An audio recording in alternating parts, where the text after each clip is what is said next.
mengajukan ke pengadilan. Apalagi kita adalah pemegang hiup. Rekan saya tadi sudah secara terang benderang menjelaskan mengenai keadaan di lapangan. Tapi ketika pojok ahlinya mengatakan bukan wewenang saya, itu bohong besar. Selanjutnya akan dilanjutkan oleh rekan saya. Terima kasih. Jadi kita juga menyayangkan ya, ahli juga ketika Prof. Oci menanyakan mengenai Gakum, dia nggak tahu Gakum, dia belagak bingung. Kita sih menyayangkan aja, ya kan, apalagi beliau itu perwakilan pemerintah, satu. Yang kedua, ahli pidana juga dan ahli SDM juga secara fakta sudah menjelaskan di depan persidangan bahwasanya mereka cuma disuguhin data-data aja. Contoh yang paling nyata, ya kan, ahli pidana Pak Hairul Huda, dia katakan klien kami memasang patok di IPPKH-nya position. Padahal faktanya bukan demikian. Faktanya kami itu memasang patok itu di wilayahnya kami, bukan di wilayahnya mereka. Nah, jadi ketika Hairul Huda, ahli pidana dari penyidik, mengatakan dia bersalah, kenapa? Karena memang dikatakan penyidik mengatakan bahwa pemasang patok itu di position. Faktanya kan enggak, faktanya itu di wilayahnya kami. Jadi kami tanyakan juga kepada ahli, jika penyidik menyatakan bahwa patok dipasang di wilayah WKM, apakah ini delik pidana? Tidak, ini bukan pidana.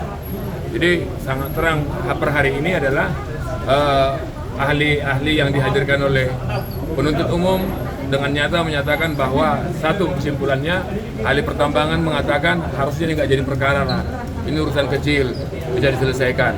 Yang walaupun kami jauh sebelum perkara ini ada, kami sudah bersurat ke kementerian tersebut, tapi nggak direspon. Itu satu. Yang kedua, ahli pidana juga menyimpulkan jika patok dipasang di wilayahnya WKM, ini bukan delik pidana. Ya, jadi keterangan hari ini makin membuktikan secara jelas bahwa perkara ini harusnya tidak jadi perkara, dan atau dengan kata lain harusnya teman-teman jaksa menuntut ini adalah tuntutan bebas. Ya, misalnya ya. Jadi upaya lainnya dengan Nah, jadi kan ada tadi isu perdata itu, di kesaksian ahli itu menyatakan tadi yang mulia menanyakan apakah ini ada tumpang tindih. Kan artinya mereka buat jalan, legal standingnya itu adalah PKS perjanjian kerjasama. Tapi faktanya mereka itu melalui IUP-nya kami. Padahal kalau dari segi perspektif undang-undang pertambangan yang menyatakan bahwasanya harusnya, ya kan, pihak position melalui IUP-nya kami, IUP-nya klien kami harusnya minta izin lah. Atau nggak usah, harusnya itu kan udah rahasia umum lah, udah menjadi regulasi umum. Masa saya masuk pekarangan Anda, saya nggak assalamualaikum, nggak permisi, ini kan udah kurang ajar lah, itu ya. Itu kalau menurut kami sih ya. Bahkan tadi ahli pidana kan jelas mengatakan, ya kan, ini harusnya nggak jadi perkara. Ahli malah kedua ahli itu merasa geli aja ini persoalan, harusnya ini nggak jadi perkara. Bang, apa berarti optimis nggak Bang melihat bahwa hakim sudah mengetahui, sudah memahami bahwa memang diselesaikan secara kekeluargaan lah. Iya. Abang melihat seperti apa? Oke, Mas, kita jujur aja lah. Orang lewat masuk pekarangan kamu, dia nggak izin, bahkan nikelnya kamu atau tanahnya kamu diambilin deh. Tersinggung nggak yang punya?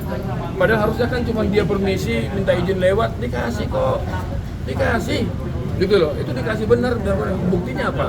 Ketika ini berproses sebelum persoalan hukum, apa yang terjadi? Kami memohonkan untuk ketemu, nggak ditanggapin. Kami surati, nggak ditanggapin, ke kementerian nggak ditanggapin, nggak ada yang nanggapin. Jadi sekarang kalau sudah sidang begini, seolah-olah kita ini pihak yang bersalah. Padahal ingat loh, kita pasang patok itu di wilayahnya kita, bukan di wilayahnya mereka. Sama seperti saudara, ada yang ngambilin dari kebun saudara, ambil durian atau ambil buah-buahan di kebun saudara, terus saudara bikin pagar, terus jadi pidana. Tujuan kami masang patok itu untuk apa? Mencegah illegal mining, bukan menghalang-halangi mereka. Itu di wilayahnya kami. Jadi abang optimis nih Bang ya, dengan pemahaman hakim seperti ini, kasus ini akan harusnya ya, Mas, fakta-fakta persidangan sudah membuktikan. Bayangkan ahli itu menjelaskan bahwa mereka nggak dikasih keterangan yang seutuhnya. Bayangkan ahli pidana sampai mengatakan ini pidana kalau patok dipasang di tempatnya position. Ini tempat kami kok patok dipasang, apa urusannya sama dia? Sama kayak Anda masang patok di tanah saudara, di kebun saudara, terus jadi pencuri nggak bisa masuk, terus pencurinya menuntut Anda. Gara-gara kau pasang patok kami nggak bisa mencuri lagi, terus kamu jadi terpidana. Itu kan ngeri bangsa ini, bos. Analoginya begitu aja tuh, iya kan? Fakta persidangan lagi, masa bangun jalan melakukan penggalian 20 meter ke dalam, rumah boros, pembangunan jalan kan di atas akan selesai. Itu kan hutan tanaman keras, tanahnya keras bukan gambut, nggak perlu digali-gali. Logika orang awam juga melihat gila masang jalan berapa puluh miliar dia keluar untuk menggali itu. Tapi pertanyaannya kalau itu nggak berpotensi ngapain digali sama dia? Udahlah, kita sama-sama dewasa kok melihat perkara ini. Ada tambahan rekan kami? Silakan. Oh Bang, Ya. buat sidang berikutnya, Ya. nanti saksi yang akan dihadirkan dari PH ini Ya. dari pihak mana? Terima kasih. Jadi contoh lagi nih ya, yang membuat perjanjian ini PT WKS. PT WKS ini adalah yang punya HPH, PBPH, yang punya hutannya lah kalau saya analogikan. Dia yang buat perjanjian sudah 4 kali diundang nggak datang-datang nih. Bahkan sampai hakim mengancam untuk membuatkan penetapan. Kira-kira begitu, karena nggak datang-datang. Ya kan? Kenapa dia nggak datang? Kan gara-gara dia persoalan ini semuanya. Itu satu. Yang kedua, kami sudah menyiapkan 6 saksi kami. 2 saksi fakta, yang ketiga adalah yang 4 adalah saksi ahli. Biar makin terang aja. Bahkan dari instansi yang sama kami akan undang. Ya kan? Teman-teman bisa lihat ya. Kalau JPU yang bertanya, lancar betul dia menjawab. Giliran kami bertanya, yang ditanya apa, jawabnya apa. Ditanya apa, jawabnya apa. Tapi satu hal yang kita apresiasi pada sidang hari ini adalah kedua ahli itu menyayangkan perkara yang sampai ada. Harusnya nggak penting lah kayak begini. Gitu kira-kira ya. Cukup ya, teman-teman? Oke, terima kasih ya.